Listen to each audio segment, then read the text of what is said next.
Why Martin Luther గారు oppose the Catholic church, can you tell అని అన్నారు.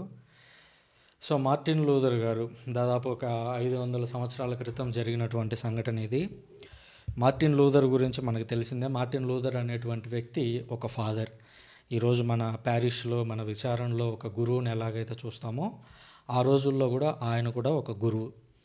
ఆయన అప్పటి వరకు ఉన్నటువంటి కథోలిక శ్రీ సభని వ్యతిరేకించి బయటకు వెళ్ళి ఒక కొత్త సంఘాన్ని స్థాపించినటువంటి వ్యక్తిగా మనకు కనిపిస్తూ ఉన్నాడు.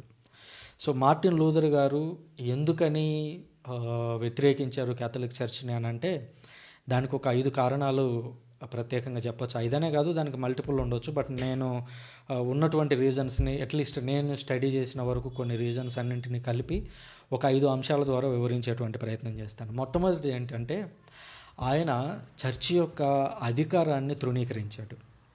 అంటే చర్చ్ అంటే పైన పోపు గారు ఉంటారు, కార్డినల్స్ ఉంటారు, ఆర్చ్ బిషప్లు ఉంటారు, బిషప్లు ఉంటారు, ఫాదర్లు ఉంటారు, ఉపదేశులు ఉంటారు, సిస్టర్లు ఉంటారు, ప్రజలందరూ ఉంటారు. ఇది చర్చి యొక్క క్రమం. క్యాథలిక్ చర్చ్లో ఈ హైరార్కీ అనేది ఏ దేశం వెళ్ళినా కూడా ఇదే హైరార్కీ ఉంటుంది.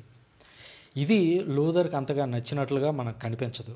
ఎందుకనంటే ఆయన ప్రత్యేకించి అటాక్స్ అన్నీ కూడా బిషప్స్ తర్వాత పోపు గారి మీద చేయడం మనం చూస్తాము. కాబట్టి